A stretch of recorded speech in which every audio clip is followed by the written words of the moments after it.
también recíbenos a nosotros, oh Dios. Hoy te ofrendamos nuestras vidas, nos rendimos a ti. Queremos pedirte que se haga tu voluntad en nosotros, oh Dios. Ayúdanos que este no sea un ruego semanal, sino un ruego constante, hasta que nuestras vidas descansen en ti. Abrimos tu palabra, háblanos a través de ella, viértenos el poder y la vida que hay en tu palabra, y que al terminar este culto rebosemos de tu bendición y podamos bendecir a otros. En el nombre de Jesús, amén, amén. Quiero invitarte a la Biblia, vamos a la palabra ahora, abre tu Biblia, vamos al Sermón del Monte. Hoy abrimos una nueva sección dentro de la predicación, dentro del sermón que Cristo estaba teniendo. Jesús abrió a una nueva sección a partir del versículo 17. Una sección que nos va a acompañar por muchos versículos. Una sección que Cristo quiso dedicar a la ley, a los 10 mandamientos, a la Torá, a la Biblia.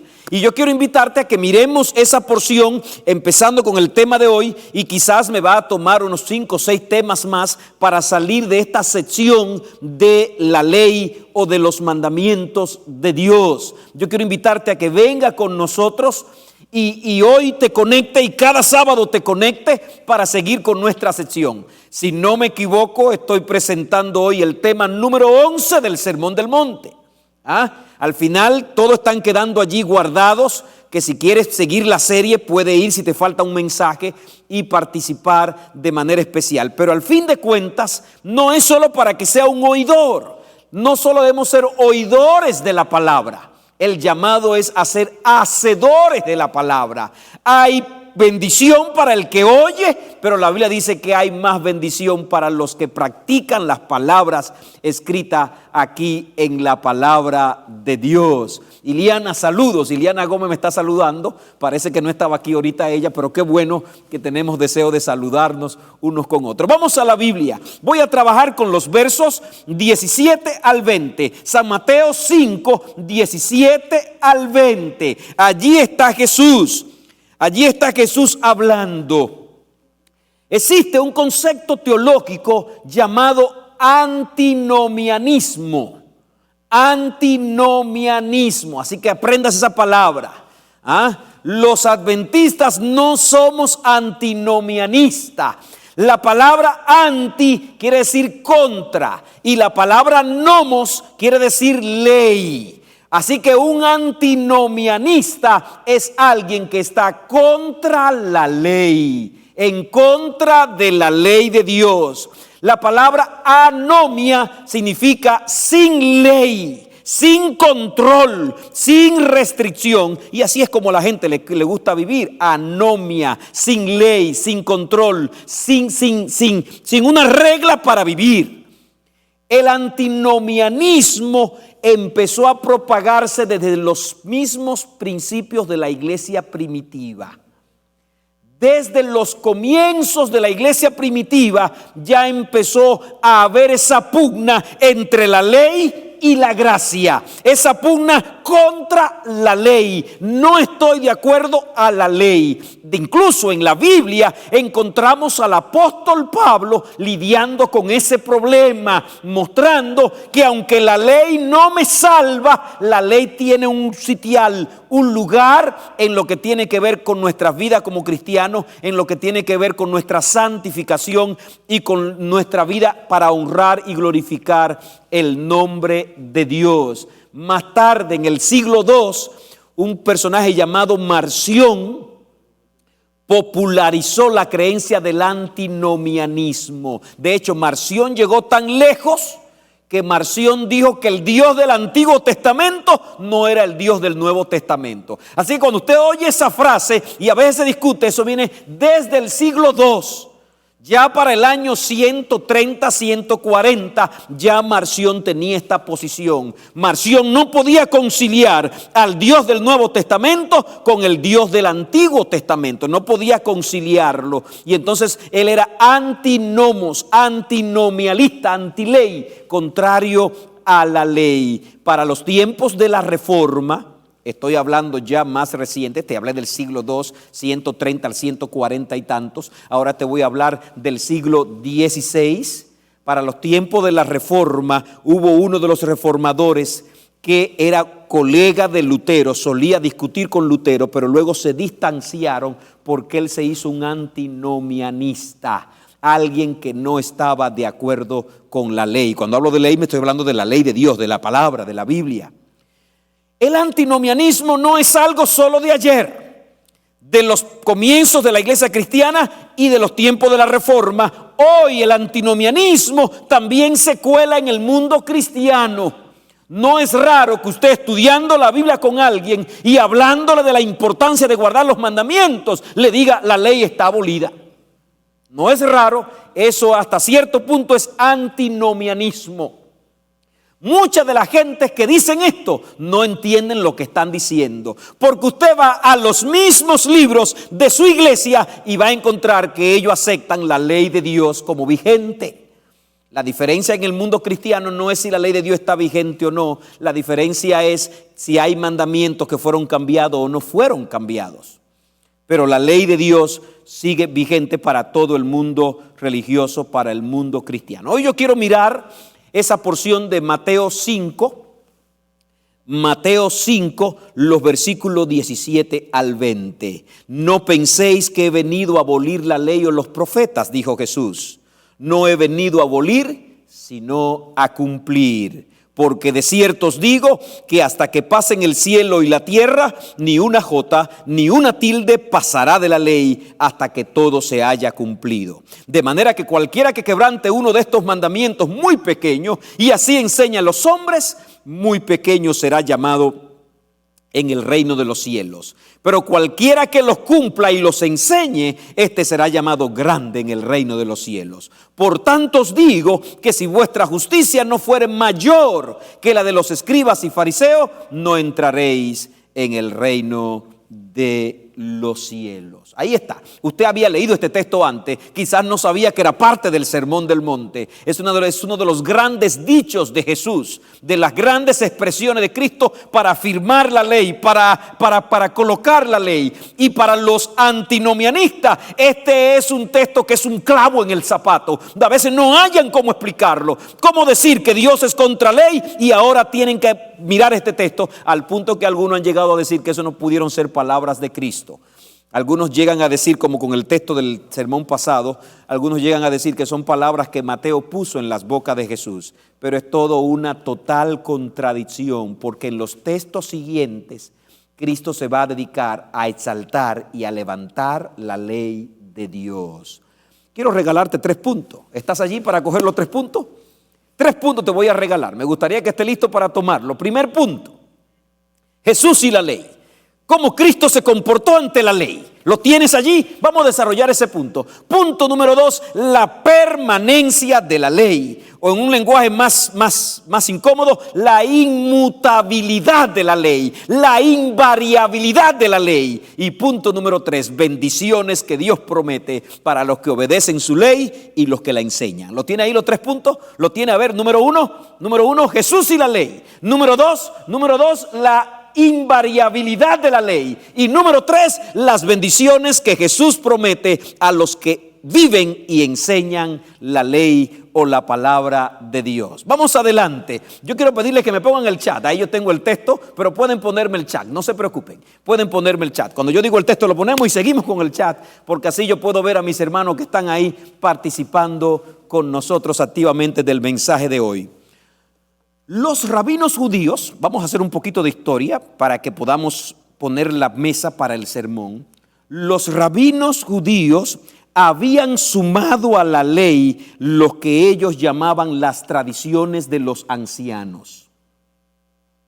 Habían abultado la ley de una manera gigantesca. Habían sumado cientos y cientos de preceptos a la ley de Dios. Le habían dado tanta importancia a estas prácticas que muchas veces eran más resaltadas que la ley misma. Tal vez tú puedes escribirme en el chat ahora mismo un caso en la Biblia donde los rabinos están acusando a Cristo por un punto que no era ley de Dios, pero era un punto que ellos lo habían convertido en ley. Se llamaban la ley oral o tradiciones de los rabinos. Los rabinos decían que la ley debía contener todos los principios que tengan que ver con el buen vivir. Así que cuando la ley no lo decía, ellos se lo inventaban. Y lo colocaban allí como que era un mandamiento. A ver si alguien se atrevió a escribirme un punto donde ellos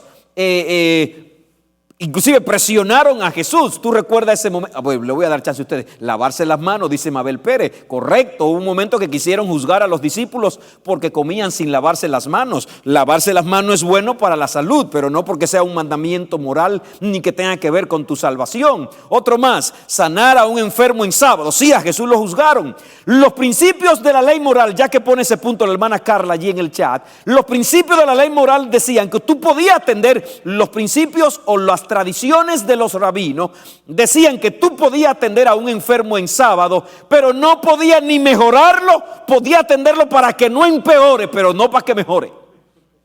Podía vendarle una herida, ponerle la venda para que no se desangre, pero no podía ponerle ungüento a la venda para que no sane. Porque si le ponía el ungüento, estaba trabajando en sábado. La Biblia no dice eso. Por eso Cristo tuvo que decir más tarde que el ser humano es más importante que el principio. El sábado por causa del hombre es hecho y no el hombre por causa del sábado. Con esto el Señor estaba diciendo, la ley es dada para bendecir al hombre, no para cargar al hombre, no para destruir al hombre. Y hay muchos casos más. Si un sastre estaba cosiendo, trabajando, y llegaba el sábado y él por equivocación dejó una aguja prendida de su solapa o de su túnica y se movía con esa aguja prendida, estaba cargando en sábado, estaba trabajando. Si usted escupía el suelo, no podía pasar los pies porque estaba fabricando lodo. Si una gallina ponía un huevo en sábado, usted no podía comerlo porque usted esa gallina lo puso en sábado. Imagínese cuántas teorías. Y todo estaban en las tradiciones de los rabinos. Los rabinos llegaron al punto de acusar a Jesús de no guardar la ley. Nosotros como adventistas muchas veces también somos acusados de que queremos inventar cosas que Dios no ha dicho. Por eso debemos asegurarnos de que el sábado, la ley de Dios, guardar los mandamientos, es una gran bendición que disfrutamos. Y mostrarle a nuestros hijos que hay gozo en obedecer los mandamientos. Que los mandamientos de Dios, como dijera el apóstol, no son gravosos, más bien son una bendición de nuestro Señor. Llegaron al punto los rabinos de acusar a Jesús de que Jesús no guardaba la ley. Y constantemente andaban detrás de Jesús para acusarlo y mostrarle al pueblo que Jesús era un infractor de la ley. Mientras Jesús predicaba el sermón del monte y había tanta gente allí en la montaña reunidos, también dice la sierva del Señor que habían espías escuchando lo que Cristo decía para ir a contar. Si hubiera sido hoy, todo el mundo hubiera estado con su celular ahí grabando. Algunos hubieran estado grabando con el celular para luego escuchar el mensaje una y otra vez, pero otros hubieran estado grabando con el celular para ir y acusar a Jesús con esas palabras. De hecho, acusaron a Jesús de violar la ley y Cristo fue clavado en la cruz bajo el delito de violar la ley. Tremendo ese punto. Jesús leyó lo que ellos pensaban, dice la sierva del Señor. Mientras Cristo está diciendo los principios en el sermón del monte, está diciendo bienaventurados y está diciendo vosotros sois la sal, vosotros sois la luz del mundo. Algunos en sus corazones pensaban, este hombre pisa la ley, no guarda la ley. Y entonces para ellos Cristo dijo, el versículo 17 del capítulo 5 de Mateo, no penséis. ¡Wow! Cristo Jesús no solo está levantando la ley, sino que les está diciendo, yo puedo leer su corazón, puedo leer lo que están pensando, puedo leer sus pensamientos en este momento. Por eso el verso 17 dice, no penséis que he venido a abolir la ley o los profetas. No he venido a abolir, sino que he venido a cumplir. Era suficiente para que dejen de acusarlos, era suficiente para que dejen de criticarlos, pero a ellos no les bastaba que Cristo lo dijera.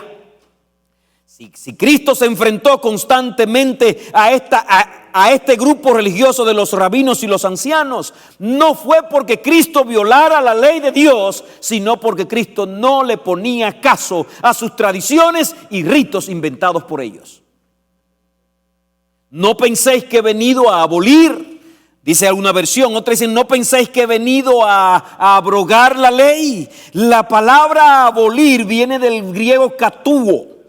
Significa desatar, deshacer, como cuando tú deshaces una tienda. Significa abrogar, anular, dejar sin validez. Abolir significa derribar, destruir por completo. De manera que cuando Cristo dice, no penséis que he venido a abolir, está diciendo, yo no vine a deshacer, yo no vine a destruir la ley.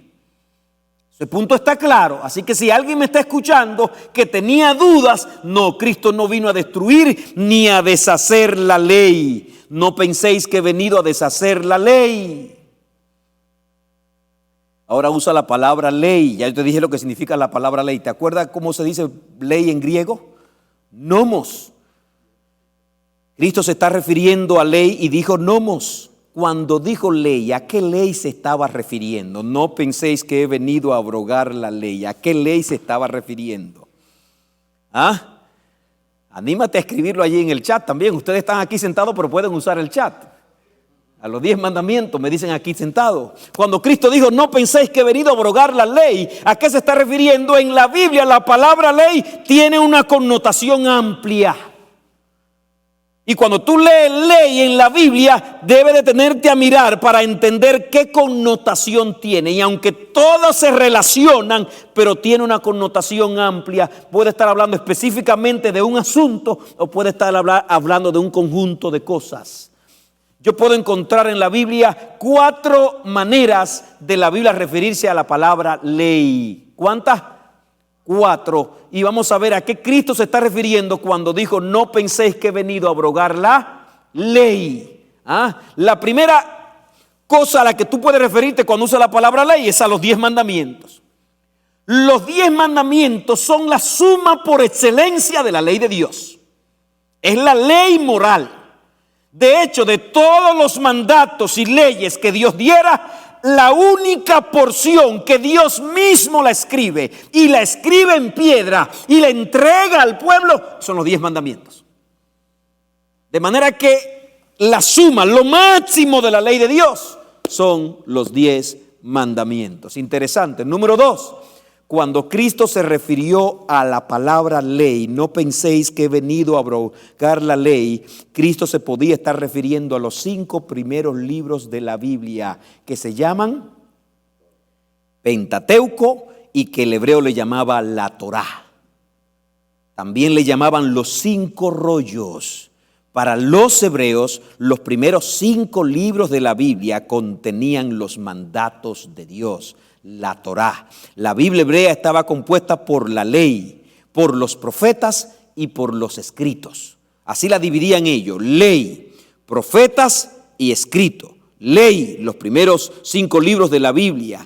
Los profetas, los libros que usted conoce que fueron escritos por los profetas y los libros históricos. Y los escritos, allí incluían los salmos, allí incluían los libros poéticos y allí incluían los libros, allí también incluyeron el libro de Daniel. Los hebreos no colocaban a Daniel dentro de los libros proféticos. Interesante eso, porque si hay un libro profético en la Biblia, en el Antiguo Testamento, es el libro de Daniel por encima de todo. Pero ellos no colocaban a Daniel, decían que Daniel pertenecía a un grupo inferior y lo colocaban dentro de los libros escritos, poéticos, relatos. Ahí colocaban el libro de Daniel. ¿Saben ustedes por qué? Porque ellos decían que Daniel en el exilio pasó un exilio cómodo. Era un exiliado en el palacio y tenía todo fácil. Así que a Daniel no lo quieren colocar allí, para que ustedes vean cómo los rabinos y los ancianos judíos manifestaban o manejaban las cosas queriendo denigrar. Pero gloria a Dios que dejaron el libro de Daniel en la Biblia, que no lo quitaron ni lo declararon apócrifo. Así que cuando Cristo dijo, no penséis que he venido a abrogar la ley, podía estarse refiriendo a los 10 mandamientos y número 2, podía estarse refiriendo a la Torá, a los 5 rollos. Número 3, cuando Cristo dijo la palabra ley, Dice en el versículo 17, no penséis que he venido a abrogar la ley y los profetas. De manera que Jesús se está refiriendo a la Biblia hebrea en su conjunto. Podría estarse refiriendo a todo el Antiguo Testamento. No piensen ustedes que yo he venido a abolir las escrituras del pasado, es lo que le está diciendo, si se está refiriendo en este contexto. Y ustedes saben que todavía hoy hay personas que dicen, no, el Antiguo Testamento está abolido. Pero Cristo textualmente está diciendo, no piensen que yo he venido a abolir la ley y los profetas. Una palabra que quiere decir, no piensen que he venido a abolir la Biblia. Porque en ese tiempo no había Nuevo Testamento. En ese tiempo la Biblia era eso, la ley y los profetas. Y los escritos, pero en este caso ley y los profetas. Y número 4, cuando en la Biblia se usa la palabra ley, también se usa en el sentido de la ley de los escribas o la ley oral, lo que se conocía como las tradiciones de los ancianos. Cuando Jesús dijo, no penséis que he venido a abrogar la ley, se estaba refiriendo a la Torá y a todo el resto del Antiguo Testamento. ¿Estamos claros de eso? ¿A qué se estaba refiriendo Jesús? A la Torá y a todo el resto del Antiguo Testamento. Por eso dicen, no penséis que he venido a abrogar la ley, la Torá y los profetas, el resto del Antiguo Testamento. Jesús está diciendo, yo no vengo a quitarlo, yo vengo a colocarme sobre ellos. Yo no vengo a eliminarlos, yo vengo a cumplirlo, vengo a continuarlos. Por eso un cristiano que se guía de la palabra de Dios no quita el Antiguo Testamento, sino que se coloca, se ancla sobre la palabra de Dios, se ancla sobre ellos. De hecho, para el pueblo recibir a Jesús tenía que ir al Antiguo Testamento. Para el pueblo ver el cumplimiento profético del Mesías tenía que ir al Antiguo Testamento. De hecho, todo lo que se anunciaba acerca de Cristo estaba en el Antiguo Testamento. No podemos eliminarlo, no podemos contradecirlo. El problema con los rabinos era que Jesús no aceptaba ni cumplía su ley o tradiciones. Más bien Jesús le dijo, ustedes habéis invalidado la palabra de Dios por vuestra tradición, que habéis transmitido, y muchas cosas hacéis semejantes a estas. Habéis invalidado la ley por vuestras tradiciones, le dijo a ellos. Ahí era que estaba el choque. Cada vez que ellos chocaban con Jesús no era por los mandamientos. Cada vez que chocaban con Jesús por el sábado era por un aditivo que ellos le habían puesto al sábado. Cada vez que chocaban con Jesús por un mandamiento era por algo que ellos le habían sumado a ese mandamiento. Cada vez que se enfrentaban por una situación era por un punto que ellos habían puesto que Dios no había puesto. Por eso en San Marcos 7:7 dice, pues en vano me honran, enseñando como doctrina mandamientos de hombres. Jesús les dice, no vine a quitar la ley, sino que vine a cumplirla. Así que sabemos a qué ley se refería, a los 10 mandamientos, a la Torá y al Antiguo Testamento. Por eso dijo la ley y los profetas. Jesús no vino a abolirlo, Jesús no vino a quitarlo, Jesús no vino a deshacerlo. El texto dice, vine a cumplirlo. Pleró significa completar, significa llenar. Algunos tienen la osadía de decir que la palabra cumplir significa a cumplirlo y se acabó. Algunos dicen que la palabra cumplir es, la profecía dice que yo iba a hacer eso, lo hice y hasta aquí llegó. No, la palabra cumplir significa completar, llenar. Y podemos tomar la palabra cumplir en 4 vertientes. Número 1, Cristo vino a cumplir todo lo que estaba escrito en la ley y en los profetas. Por eso era común que durante su ministerio se dijera muchas veces para que se cumpliera lo que está escrito. Usted escucha constantemente que el ministerio de Cristo, por ejemplo, cuando Juan lo va a bautizar, Juan le dice, Señor, yo soy quien debe ser bautizado por ti. Y Jesús le dice, no, deja, porque así conviene cumplir toda justicia, conviene cumplir todo lo que está escrito en la ley y en los profetas. Cuando dice Cristo, yo vine a cumplir, Cristo vino para que en Él se cumplan las profecías que ya habían sido señaladas. A eso vino Jesús. Era comúnmente escuchar a Jesús decir para que se cumpla lo que está escrito. Hay un momento que Cristo se levanta a leer las escrituras y dice, le dieron a leer tal rollo para que se cumpla lo que estaba escrito. Hay otra parte cuando Cristo va a nacer y preguntan, ¿a dónde ha de nacer el Mesías? En Belén de Judea, porque así está escrito. Cristo vino a cumplir todas las profecías mesiánicas del Antiguo Testamento, debían tener su cumplimiento en Él. No vino a deshacer la ley, sino que vino para que en Él se cumpliera lo profetizado en la ley y en los profetas. La segunda manera como podemos decir que Cristo cumple la ley, no hay nadie en la historia de la humanidad que haya cumplido y obedecido la ley perfectamente como Jesús. Nadie. Cristo obedeció completamente la ley. Por eso he venido a cumplir. Cristo está diciendo, he venido a obedecer. En el libro de San Juan capítulo 5 versículo 10 encontramos a Jesús diciendo, he guardado los mandamientos de mi Padre y permanezco en su amor. Cristo obedeció perfectamente la ley. De hecho, una de las razones por la que Cristo vino, de hecho Él lo dijo, no he venido a abrogar la ley, he venido a cumplirla. Una de las razones más contundentes por la que Cristo viene es para cumplir la ley. Satanás acusó a Dios de que su ley era inguardable. Satanás acusó a Dios de que nadie podía guardar la ley, de que no se podía hacer, y Cristo vino a mostrar que sí, que se puede obedecer la ley de Dios. Aleluya. Nosotros hoy con esta naturaleza pecaminosa que tenemos no podemos guardar la ley de Dios, pero Adán y Eva podían perfectamente obedecer la ley de Dios. Debemos estar claros de eso. Adán y Eva, que no tenían tendencias pecaminosas, sin la ayuda de Cristo, sin la ayuda de nadie, Adán y Eva podían cumplir la ley de Dios. Ahora Cristo viene como el segundo Adán, toma el lugar donde Adán falló, donde Adán se quedó, y Cristo obedece perfectamente la ley de Dios. Por eso Él dice, no vine a abrogar, vine a obedecerla, vine a cumplirla. Eso es interesantísimo.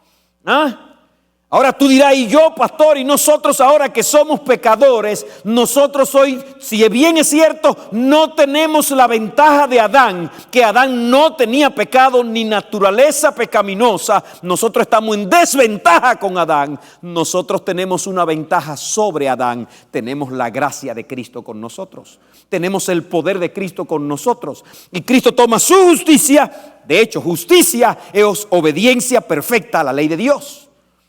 ¿Quién es un injusto? El que no obedece la ley de Dios. Por eso siempre seremos seres humanos injustos. Por eso Cristo dijo y Pablo dijo, no hay justo ni siquiera uno, porque todos hacemos lo malo, todos pecamos, todos violamos la ley. Si bien es cierto, no tengo la naturaleza de Adán para guardar la ley por mi propia fuerza, hoy tengo el poder de Cristo a mi disposición, y en el nombre y en el poder de Cristo yo puedo guardar la ley. Así que cuando Jesús dijo, no he venido a abrogar sino a cumplir, número uno está diciendo, vine para que en mí se cumpla lo que está profetizado en la ley. Y número dos, vine para obedecer la ley, y Cristo obedeció perfectamente la ley. Si Cristo no hubiera obedecido perfectamente la ley, Satanás lo hubiera acusado ante el concilio celestial de haber pecado. Y si Cristo hubiera pecado, la raza humana hubiera quedado abandonada para siempre. Número 3, cuando Cristo dijo, he venido a cumplir la ley y no a abolirla, Cristo vino, he venido a enseñar y a vivir el verdadero sentido y propósito de la ley. Por eso, la palabra cumplir significa llenar. He venido a llenar un hueco, un vacío que ha habido que no se ha llenado. Por eso Cristo tenía choques constantes con los rabinos, porque Cristo vino a enseñar cómo se vive la ley y ellos vivían enseñando cómo se vive la ley. Y la manera como Cristo vivía y enseñaba que se viviera la ley no era la manera como los rabinos enseñaban y vivían la ley. Por eso ahora había ese choque constante, ese enfrentamiento constante. Y número 4, cuando Cristo dice que había venido a cumplir la ley. Y este es el punto que más tiene que ver conmigo y contigo. Lo anterior es también porque Cristo vino a mostrarme que la ley de Dios y a mostrarle al universo que Dios no es injusto, que Dios nos ha pedido una ley que se puede guardar, que podemos obedecerla. Y cuando seamos redimidos y cuando esto mortal se vista de inmortalidad y cuando la parte incorruptible sea vestida de incorrupción, tendremos una naturaleza perfecta, semejante a la del cielo, porque seremos transformados en un cerrar y en un abrir de ojos. Cuando seamos totalmente transformados por la gracia de Cristo y trasladados a un mundo nuevo, el ser humano vivirá en perfecta armonía con la ley de Dios. Pastor, usted me preguntará, ¿y ahora no puedo vivirlo? Ahora tú puedes vivir en perfecta armonía de la ley de Dios mientras esconde tu vida en Cristo. Mientras permite que la gracia y la justicia de Cristo caiga sobre ti y te sea imputada. La cuarta razón a la que Cristo se refiere cuando dice no he venido a abolir sino a cumplir, esa cuarta razón es: Cristo vino a llevar sobre sí la carga vicaria de la ley. Cristo vino a llevar sobre él la maldición de la ley para que todo aquel que en él crea no se pierda, mas tenga vida eterna. Aleluya. Desde que el ser humano pecó, la ley está demandando nuestra muerte. Desde que Adán y Eva pecaron, la ley demandaba no la muerte que Adán sufrió, no la muerte que tú y yo sufrimos, demandando la muerte eterna. Ningún ser humano ha pagado el precio de la ley, que es muerte eterna, pero Cristo lo pagó. Aleluya. Cuando Cristo murió en la cruz, no estaba muriendo la muerte por sus pecados, estaba muriendo la muerte que es la paga por los pecados, que es la muerte eterna. Cristo vino a cumplir la ley, vino a saciar la ley, vino a vivir el verdadero propósito de la ley para enseñarnos cómo debe hacerse. Algunos puntos para reflexionar en este punto. Primer punto: Jesús es la misericordia en persona. Jesús es la gracia hecha persona. Para muchas personas, gracia y ley no pueden ir juntas. Para muchas personas, la gracia y la ley se rechazan, se repelen. Pero Cristo era la gracia en persona y encontramos a Jesús diciendo: yo he guardado los mandamientos de mi Padre. Encontramos a Jesús diciendo: yo no he venido a abolir la ley. Por eso cuando un cristiano es alcanzado por la gracia de Cristo, no rechaza, no repele la ley, más bien ama la ley y la palabra de Dios. Interesante eso. Así que si tú has sido alcanzado por la gracia de Cristo, no piense ahora que ya no tengo que guardar la ley, porque el que vive bajo la gracia de Cristo también vive en conformidad con la ley de Dios. Jesús obedeció la ley.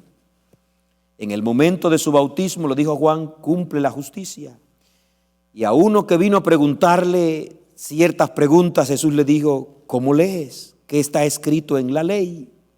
Interesante eso. Si Jesús hubiera estado en contra de la ley, no los manda a la ley. Y cuando el joven rico vino donde él y le preguntó: ¿qué debo hacer para ser salvo?, dijo: ¿cuáles son los mandamientos? A otro le dijo: ¿no habéis leído en la ley? La gracia de Cristo no nos exime de obedecer la ley, más bien nos habilita para obedecerla. Cuando vivimos en comunión con Jesús, la ley no es gravosa, sus mandamientos son una delicia. Saben que yo a veces me he atrevido a orar: Señor, yo quiero que llegue el momento que tus mandamientos sean una delicia. Cuando un padre le está dando mandatos a un hijo, no son tan agradables. Cuando un padre empieza a crear al hijo y a decirle: no hagas esto, no hagas aquello, el hijo dice: ya está papá de nuevo ahí diciéndome cosas, ya está mamá diciéndome cosas. Y a veces los hijos no solemos ver esos mandamientos de los padres como algo delicioso, como algo agradable. Como dice el Salmo 1, en la ley de Jehová está su delicia y en su ley medita de día y de noche. Están agradables los mandamientos de Dios. Generalmente miramos los mandamientos de Dios como restricciones áreas, gravosas, que nos hacen la vida más a cuesta arriba. Pero no, yo siempre te he dicho que me crié en un barrio bueno. Mi barrio se llama Vietnam. Y le pusieron Vietnam porque el barrio se forma para la guerra de Vietnam. Y era un barrio de guerra, ahí se peleaba todo el tiempo, ahí siempre había sangre, la gente peleando y dándose latazo y golpe, batazo y de todo. Pero yo puedo decirte que cuando me hice un joven, cuando me hice un hombre, recuerdo que dejé mi barrio y me fui a la universidad, me fui al internado. Del internado me llamaron al ministerio, me fui al pastorado. Y cuando unos años después entré a mi barrio y empecé a ver los muchachos con los que yo crecí jugando, pero que no amaban la ley de Dios, pero que vivían como le venía en gana, pero que hacían lo que le daba su voluntad. Cuando empecé a ver la diferencia de amar la ley de Dios, cuando empecé a ver la diferencia de andar por los caminos de Dios, entonces yo dije: oh Señor, tu ley es deliciosa. ¿Cuántos de ellos ya estaban muertos? ¿Cuántos de ellos estaban en las cárceles? ¿Cuántos de ellos estaban destruidos? Tú los mirabas. Recuerdo que vi a uno que yo le llevaba 2 años y parecía un viejo que me llevaba a mí 20 años. Había vivido una vida sin ley, con drogas, con vicios, con crímenes, con desastre. Muchachos que crecimos juntos. Pero cuando tú hacías el contraste con los que abrigaron la palabra de Dios, con los que abrigaron el mensaje del Señor, con los que decidieron obedecer la palabra de Dios, los mandamientos de Dios son deliciosos. Dios no te ha dado la ley para hacer tu vida gravosa. Dios no te ha dado la ley para hacer tu vida pesada. Dios te ha dado la ley porque te ama. La ley nos crea un cerco de protección contra la maldad.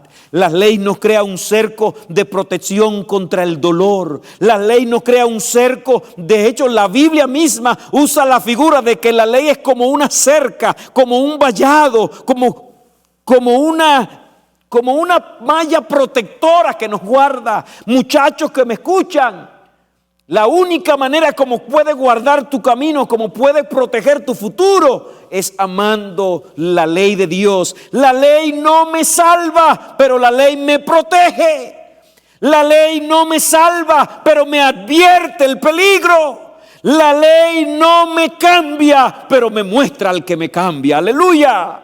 Esa es la ley, esa es la palabra de Dios. A ese pueblo que acusaba a Jesús de violar la ley, Jesús le dejó bien claro: ni lo piensen, no he venido a abrogar la ley, he venido a cumplirla. Aleluya, alabado sea el Señor. Punto número 2, la ley, Cristo y la ley nos muestran que la ley no es contraria al cristiano, sino aliada del cristiano. Pero en el versículo 18, ¿tiene allí el versículo 18? San Mateo capítulo 5 dice: porque de cierto os digo que antes que pasen el cielo y la tierra, ni una jota, ni una tilde pasará de la ley hasta que todo se haya cumplido. La ley de Dios permanece para siempre. El salmista dijo, Salmo 111, 7 y 8, las obras de sus manos son verdad y juicio. Fieles son todos sus mandamientos, afirmados eternamente y para siempre, hechos en verdad y rectitud.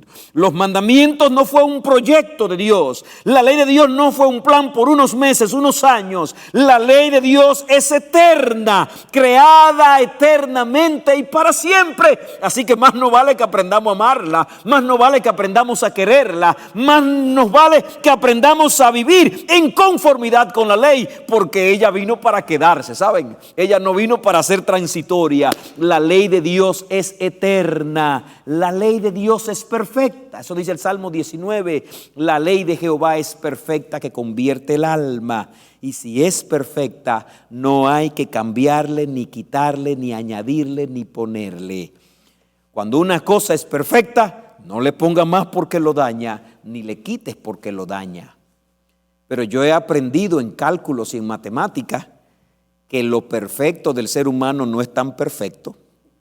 Cuando miramos una cosa perfecto, quedó perfecto, el experto dice tiene un fallo de 2 milímetros. ¿Ah? A mí me gusta ver unos videos que se llaman Grandes Estructuras del Mundo, la construcción, y tú dices, eso está perfecto. Y cuando los expertos te explican, dice, tiene un fallo de 5 centímetros. Por ser tan inmenso el asunto, por ser el puente tan grande, ese fallo no tiene que ver. Cuando tú coges una cinta métrica, recuerdo una vez me daban una clase para trabajar con las medidas, y entonces me decían, la mayoría de cinta métrica en su gancho en el frente tiene un rejuego de 1 milímetro. Y tú lo pruebas, busca tu cinta métrica ahora y va a mirar que el gancho se mueve para allá y para acá. Tiene un error de 1 milímetro para que tú te manejes. Y cuando tú marcas con la línea, nunca tú marcas exacto. La línea o queda un poquito adentro o un poquito afuera. Y esas son las cosas perfectas del hombre, pero las cosas perfectas de Dios son perfectas. Las cosas perfectas de Dios no tienen ni sombra de variación. Y cuando la Biblia dice que la ley de Dios es perfecta, Dios nos libre de quitarle o ponerle. Dios nos libre de querer añadir. Estás pisando terreno santo. Cuando hables de la ley, quita los zapatos de tus pies porque estás en suelo santo. Cuidado con ser tan ligeros para decir, ya eso está abolido. No, esto no. No, la ley de Dios es perfecta, es eterna, es para siempre. Te regalo una cita del don profético, Conflicto de los Siglos, página 430. Como la ley de Dios es una revelación de la voluntad de Dios. ¿Qué es la ley? Una revelación de la voluntad de Dios. Es un trasunto de su carácter. La ley de Dios es un reflejo del carácter de Dios. Dice aquí, debe permanecer para siempre como testigo fiel en el cielo. Ni un mandamiento ha sido anulado, ni un punto, ni una tilde ha sido cambiada, dice el salmista, hasta la eternidad, oh Jehová, tu palabra permanece en el cielo. Seguros son todos tus preceptos, establecido para siempre jamás. Ahora Cristo, para que no quepa duda, porque se podían correr 2 riesgos. Como Cristo no vivía las enseñanzas de los rabinos, y para el pueblo la ley era lo que enseñaban los rabinos, los seguidores de Jesús podrían pensar que la ley no era muy importante porque para ellos la ley eran las enseñanzas de los rabinos. Así que se corría ese riesgo y ese extremo. No, la ley no es tan importante. Pero para el otro grupo, que también la ley era la enseñanza de los rabinos y Cristo no la cumplía, podían acusar a Cristo de que Cristo violaba la ley. Y Cristo deja bien claro para un grupo y para otro, ni una jota, ni una tilde perecerá de la ley. Cuando Cristo dijo esta expresión, se estaba yendo al extremo de lo que el ser humano pudiera entender. La jota en el vocabulario griego, la iota, es la 9ª letra del vocabulario griego y corresponde a la letra yod en el vocabulario hebreo. Y la letra yod en el vocabulario hebreo es la más pequeña del alfabeto. Cristo está diciendo, ni la letra más pequeña del alfabeto se la podéis quitar a la ley.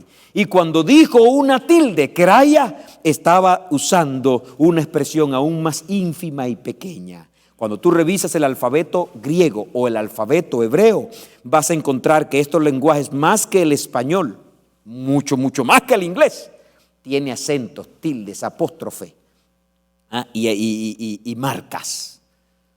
Cuando tú revisas el hebreo está lleno de marquitas y una pequeña marquita como un ganchito le cambia el sentido a una palabra. Por ejemplo, si lo fuéramos a decir en español, cuando Cristo dijo ni una tilde, es como la ceñita pequeña que tú pones sobre la N para que diga ñ. Y tú sabes que si no pone eso cambia el sentido de la palabra solamente, o un acento. El Señor Jesús está diciendo que ni un acento, ni un punto se le puede quitar a la ley. La ley es un reflejo de Dios, de su carácter. Y Dios no cambia, por tanto, su ley no cambia. Cuando yo te estoy predicando hoy acerca de la ley, No te estoy diciendo que la ley te salva, pero sí te estoy diciendo que la ley tiene un sitial. La ley es la manifestación de la voluntad de Dios al hombre. La ley es la norma de vida que el ser humano debe llevar para poder vivir en la presencia de Dios. Ahora te quiero decir también que si bien es cierto por nuestra naturaleza pecaminosa no podemos obedecer ni guardar la ley, a eso vino Jesús, a llevarnos a la altura de los reclamos de la ley de Dios. Alabado sea el Señor. Qué bueno es que Dios nos pone una altura para llegar. Dios nos pone una norma elevada para vivir. Y cuando Dios ve que como seres humanos nos desgradamos, caímos, perdimos su naturaleza, Dios nos manda a Jesucristo para que nos eleve a esa altura. Alabado sea el Señor. ¿Ah? La ley y la gracia no son excluyentes, más bien una establece la necesidad de la otra. Escúchalo de nuevo. ¿Ah?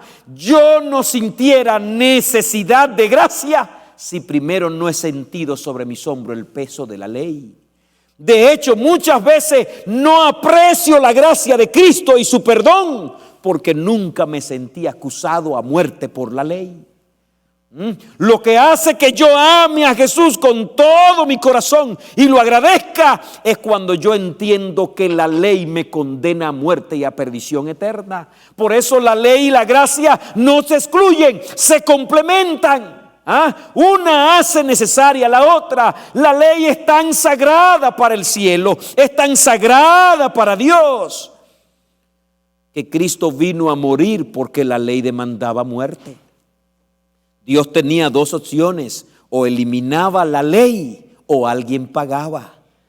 Podría ser que el camino más fácil fuera eliminar la ley, pero no, Dios no cambia, Dios no puede cambiar. Dios es perfecto, así que alguien tenía que pagar por el precio de la ley. Por la ley, y aquí te estoy mostrando ahora cuál es el papel de la ley. La ley de Dios es inmutable, la ley de Dios no cambia, la ley de Dios es eterna, la ley de Dios es perfecta. Por la ley conozco el pecado. ¿Qué conozco por la ley? Esas son las funciones de la ley. La ley es como un espejo que te para frente a ella y te muestra todos los cambios que hay que hacer. Hay gente que son enemigas del espejo, ¿saben? Porque culpan al espejo de los años que van cumpliendo. El espejo te muestra lo que eres, cómo está. De hecho, hay unos espejos medio falsos. Hay unos espejos que son muy benévolos con nosotros, que tú te paras y te ves muy bien. ¿Te ha pasado eso? Sí, hay unos espejos así. Y de repente tú llegas a un lugar que hay un espejo más realista y dices, pero ven acá, ¿qué es lo que está pasando conmigo? Me estoy destruyendo. No, es que el espejo que tiene en tu casa es benévolo contigo, no te muestra todo, pero la ley te muestra cuál tú eres. La ley te muestra tu realidad, te muestra que eres pecador, te muestra tus fallas, te muestra tu situación. Y como Pablo, la ley es la que te hace gritar, miserable hombre de mí. Es la ley. De manera que la ley es una aliada de Jesús. La ley es una aliada del plan de redención. La ley es la que me dice, necesito urgentemente un redentor. La ley me muestra el pecado y la ley me muestra la necesidad de un redentor. Aleluya. Así que Dios no puede quitar la ley. Somos el pueblo de la ley. Somos el pueblo de la Odisea. Somos tibios, pero también la Odisea indica que somos el pueblo de la ley. Tenemos que levantar en alto la ley en su debida esfera, no como salvadora, sino como la que muestra necesidad de un salvador. La ley sirve para mostrar el pecado, la ley sirve para mostrar mi necesidad de la gracia, pero cuando la ley se levanta con principios de amor, la ley es un freno para la maldad. ¿Me están escuchando, hermanos? Predicar a Cristo sin la justa medida de su ley podría convertirse en mensajes y sermones benévolos donde la gente cree que si ya aceptó a Jesús, ahora vive como le da la gana. El apóstol Pablo advirtió sobre eso. Ya Pablo bregó con ese problema. Así que si a mí hoy, casi 2000 años después, me toca bregar con una iglesia donde la gente se confunde con la ley y la gracia, no estoy más lejos que lo que estaba el apóstol Pablo. A esos que por haber alcanzado la gracia de Cristo creen que ya no necesitan la ley, El apóstol Pablo exclama con voz estridente, Romanos 3:31, invalidamos la ley por la fe, grita Pablo con fuerza, y él mismo responde, en ninguna manera, más bien confirmamos la ley. Es un texto que debe decirte que ley y gracia no están en contradicción. Es un texto que debe decirte que la fe en Cristo y la ley no se oponen. Pablo dice, invalidamos la ley por la fe. Ahora que cree en Cristo ya invalido la ley. Dice él, en ninguna manera. Más bien la fe reafirma, establece la ley. La muerte de Cristo no abolió la ley. La muerte de Cristo estableció la ley. La muerte de Cristo no degradó la ley. La muerte de Cristo engrandeció la ley. Cristo rogó a Dios 3 veces desesperado, Padre, si hay una manera que quite de mí esta copa, si hay alguna forma de que yo redima al hombre sin tener que morir, búscala. Pero no había, la ley demandaba la muerte. Por eso Cristo pagó el precio total de lo que la ley demandaba. Con eso engrandeció y estableció la ley. Así que si crees en Cristo, si has entregado tu vida a Jesús, tu fe en Jesús reafirma que la ley de Dios está vigente. El apóstol Pablo diría más adelante en el mismo libro de Romanos, ahora en el capítulo 7, versículo 12, de manera que la ley a la verdad es santa, el mandamiento santo, justo y bueno. Y si creemos que Pablo escribió Hebreos, por palabra del Señor Pablo escribió, este es el pacto que haré con ellos después de aquellos días, dice el Señor. Pondré mis leyes en sus corazones y en sus mentes las escribiré.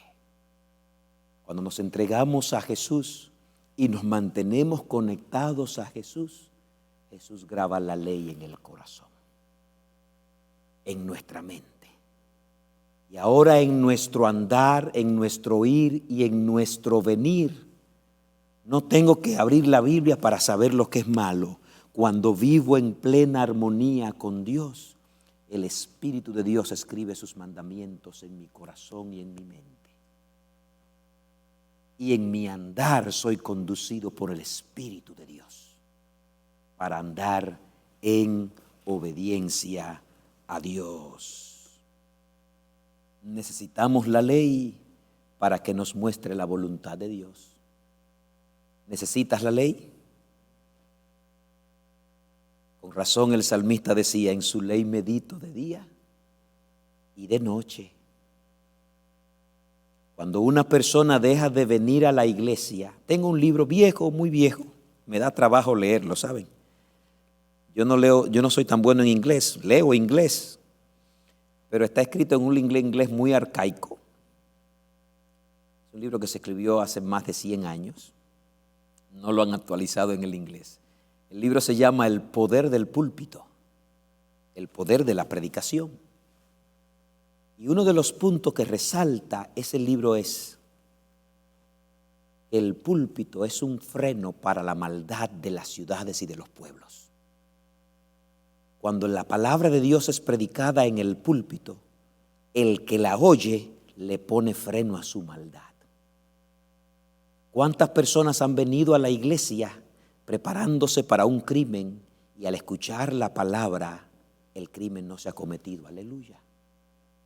¿Cuántas personas han venido a la iglesia preparados para un adulterio, preparados para un suicidio, preparados para una ofensa? ¿Cuántos han venido a la iglesia cargados de odio? ¿Cuántos han venido cargados de rencor? Y cuando han escuchado el púlpito, cuando han escuchado la palabra de Dios, ha venido un freno a su vida. Por eso la ley de Dios es un freno. No me salva, no me cambia, pero me advierte, me muestra, me enseña. Por eso, si bien es cierto que predicamos la gloria y la salvación, también hay que predicar un poquito la perdición. Porque hay gente que no le importa mucho lo que me van a dar cuando me salve, pero le importa mucho lo que le va a pasar si se pierden. Por eso Cristo no solo advirtió de los beneficios del que se salva, también advirtió de lo que padece el que se pierde. Allí será el lloro y el crujir de dientes. Son expresiones bíblicas para que entienda que perderse también tiene un precio alto. Así que, amados, la ley no me da arrepentimiento, pero me muestra mi necesidad de Él. Así que yo quiero invitarte a que, como el salmista, vaya a la ley de Dios y la estudie, la lea, hasta que la ley de Dios se convierta en deliciosa para ti y para mí. Cuando me arrepiento, el arrepentimiento por mis pecados, el arrepentimiento por la desobediencia de la ley de Dios, no nos debe llevar de vuelta a la ley. Este es un punto clave, y ahí que termino el segundo punto para entrar en la conclusión, que es el punto 3. Cuando surge en mí el arrepentimiento, el dolor por mis pecados, por haber desobedecido la ley, ese arrepentimiento no me debe llevar ahora a obedecer la ley. Es un error. El arrepentimiento debe llevarme a Cristo. ¿Estás conmigo? El arrepentimiento debe llevarme a quien me da el perdón y a quien me da la gracia y la restauración y me enseña a vivir la ley. ¿Comprendiste lo que te estoy diciendo? El problema de muchos de nosotros como cristianos es que cuando infringimos y violamos la ley y nos arrepentimos, le hacemos promesa a Dios de que no le vuelvo a fallar y que voy a ser obediente a la ley, y vuelvo y la violo. No hay poder en mí para obedecer una ley perfecta, una ley que representa al Dios eterno y perfecto, pero hay poder en Cristo. Cristo Jesús ha venido a pagar el precio de la ley y a enseñarme a vivir en conformidad con la ley. Aleluya. Así que debo aceptar a Jesús en mi corazón, aceptarlo con todo, entregar todo mi ser a Jesús. No solo para que me perdone, sino para que me restaure. Para que mañana yo pueda decir como el apóstol Pablo, todo lo puedo en Cristo que me fortalece. Por último, hermanos, y te regalo el versículo 19. El versículo 20 ya está incluido en el 18 prácticamente. El versículo 18 me está diciendo que la ley hay que vivirla completa, sin quitarle una jota ni una tilde. Jesús es que me da eso. En el versículo 20 te está diciendo que nuestra justicia tiene que ser mayor que la justicia de los escribas y fariseos. Para un judío común, la gente perfecta eran los escribas y fariseos. Para un judío común, los que vivían la ley perfectamente eran esa gente. Y tú le dices, no, la justicia de ustedes tiene que ser mayor que esa. Y la gente se asombró. Pero qué lindo que cuando Cristo nos imputa su justicia, nuestra justicia es mayor que todo tipo de justicia que el ser humano pueda mostrar. En el versículo 19 hay una sentencia, un castigo, hay una advertencia y al mismo tiempo hay una bendición. Cualquiera pues que quebrante uno de estos mandamientos muy pequeños y así enseña a los hombres, muy pequeño será llamado en el reino de los cielos. Pero cualquiera que los cumpla y los enseñe, este será llamado grande en el reino de los cielos. Este versículo tiene algunas dificultades, porque el que enseñe, el que le quite a los mandamientos y enseñe mal, pareciera ser que se va a salvar aunque va a ser pequeño en el cielo. Si tú complementas el versículo 19 con el 20 dice que el que no llegue a la justicia como mayor que los escribas y fariseos no entrará en el reino de los cielos. Así que el que viola un mandamiento y no lo enseña correctamente ya no tiene la justicia, así que no va al reino de los cielos de una manera esencial. Los ancianos judíos habían puesto clasificación a los mandamientos, uno más grande, uno más pequeño, uno de menos envergadura y otros de más envergadura. Así estaban los mandamientos clasificados, así lo habían clasificado los rabinos. Y eran tan expertos que con sus tradiciones podían invalidar mandamientos. Así que cuando Cristo usa esta expresión, cualquiera que enseñe que este mandamiento no es tan grande y cualquiera que lo practique y lo enseñe de esa manera, hay una sentencia para ti. En la Biblia hay ejemplos de cómo ellos degradaban mandamientos para levantar otro mandamiento, solo que el mandamiento que levantaban era un mandamiento de hombres. Te quiero citar y lo lee en tu casa, San Marcos 7 al 13. Cristo le dice, pues en vano me honran enseñando como doctrina mandamientos de hombres. Es un reclamo que Cristo le está haciendo a este grupo de gente, porque dejando el mandamiento de Dios, os aferráis a la tradición de los hombres. Los lavamientos de las manos, de las jarras, de los vasos de beber eran tradiciones. Y hacéis otras muchas cosas semejantes, les decía Jesús. Cristo le está reclamando. Habéis invalidado los mandamientos eternos por tradiciones de ustedes. Y ellos ponían un mandamiento más alto que otro, al punto que sus tradiciones ya eran superiores a cualquier cosa. En esos mismos versículos que te estoy citando, San Marcos 7, 7 al 13, no te lo voy a leer todo, estaba lo que yo había inventado como el corbán. De hecho, en la lista que ellos hacían, el mandamiento más grande era honra a tu padre y a tu madre. El quinto mandamiento. Pero cuando un hijo se quería unir a la tradición del corbán, podía tomar todo el dinero y lo que tenía para dejarle a sus padres viejitos, darlo como ofrenda de corbán, y ahora podía abandonar a sus padres. Eso es lo que dice el texto. ¿Tú quieres verlo? ¿Ah? Bien invalidáis el mandamiento de Dios para guardar vuestra tradición, porque Moisés dijo: honra a tu padre y a tu madre, y el que maldiga al padre o a la madre muera irremisiblemente. Pero vosotros decís: basta con que diga un hombre al padre y a la madre, es corbán, que quiere decir mi ofrenda para Dios. Todo aquello con que pudiera ayudarte, y no lo dejáis hacer más por su padre o por su madre, invalidando la palabra de Dios con vuestra tradición que habéis transmitido. Y muchas cosas más hacéis semejantes a esta, le está diciendo Jesús. A eso habían llegado los rabinos, a ese punto. Papá, no puedo ayudarte porque lo que tenía para ayudarte lo di para el corbán, ofrenda para Dios, ofrenda para el templo. Y de esta manera invalidaban el mandamiento por sus tradiciones, poniendo un mandamiento más importante que otro, cuando una de sus tradiciones ellos la elevaban a un nivel. Lo que era mayor podía invalidar lo que era menor, porque eran tantos los inventos que habían tenido que la ley para ellos se contradecía, lo que nunca ha ocurrido con la ley de Dios. Pero el texto tiene una promesa linda. El texto dice: cualquiera pues que cumpla y enseñe, este será llamado grande en el reino de Dios. Amados, cumplir la ley es el fruto de una vida escondida en Cristo. Como Pablo diría en Romanos capítulo 8, es una vida en el Espíritu. Cuando aprendemos a vivir en dependencia de Dios, nuestra vida se van poniendo a la altura de la palabra de Dios.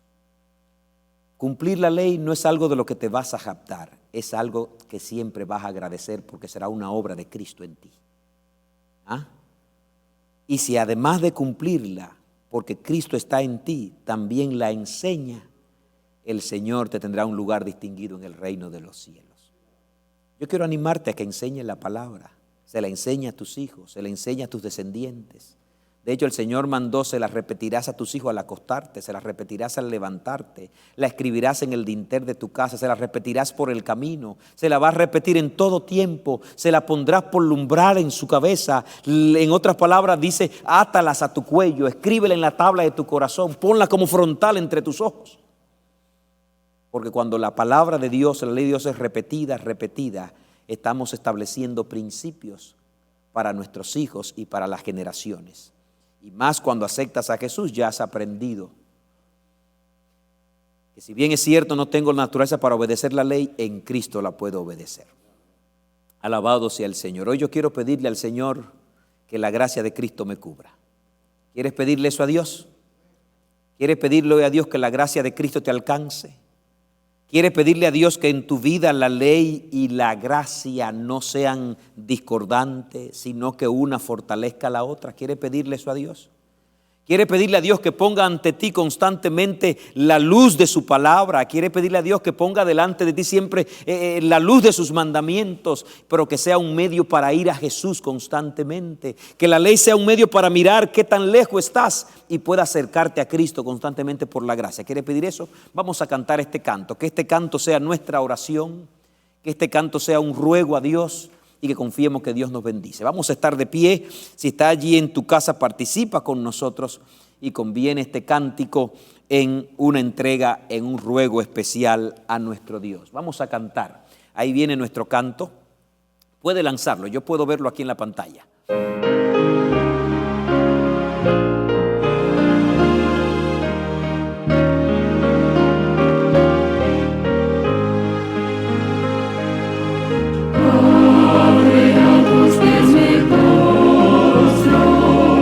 Rompe mis prisiones.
en nuestra oración. Cuando el Señor pone su espíritu en nosotros, empezamos a vivir a la altura de su ley. Pero el Espíritu de Dios viene a vivir en nosotros, ya está con nosotros, pero viene a vivir en nosotros cuando nos entregamos constantemente al Señor. Estos sermones del Sermón del Monte me dicen a la altura que vive un cristiano. Pero recuerda que el cristiano no tiene poder para vivir esa altura sin Cristo. El secreto es ir a escondernos en Jesús. Cada porción del Sermón del Monte que estudiemos te va a decir qué tan lejos estoy, qué tan lejos estamos, y debe animarnos a correr a los pies de Cristo. Yo quiero invitarte a que de rodillas le digamos: Señor, ayúdame a vivir escondido en ti, entregado a ti. Vamos a orar. Oramos. Amado Dios y Padre bueno, Señor, gracias, porque Cristo no nos dejó dudas de su ley. Nos dejó en claro que la fe, la gracia, la salvación, oh Dios, no está en contra de tu ley. Más bien una viene a complementar la otra. Somos salvos por la gracia de Cristo, pero somos salvos de la condenación de la ley. Somos salvos de la condenación por nuestros pecados. Así que si hemos alcanzado tu gracia, ayúdanos a entender que ahora tu gracia nos prepara cada día para vivir una vida de entrega y obediencia a ti. Como iglesia, ayúdanos a levantar a Cristo. Como iglesia, ayúdanos a mostrar tu ley para que el mundo sepa en qué condición está, pero danos también de una manera poderosa mostrar el remedio, mostrar la salvación que es Cristo Jesús. Bendice a nuestros hermanos que nos escuchan, a los que han de escuchar este mensaje. Ayúdanles, oh Dios, y ayúdanos a vivir una vida cerca de ti, de Cristo, de la gracia, y al mismo tiempo a ir siendo restaurado a una vida de obediencia. Gracias, Señor. Sostén y bendice a los que sufren, oh Dios. Y a nosotros, danos, Señor, también el socorrer y sostener a esos que sufren. En el nombre de Jesús te lo pedimos. Amén y amén. Amados, que Dios me los bendiga.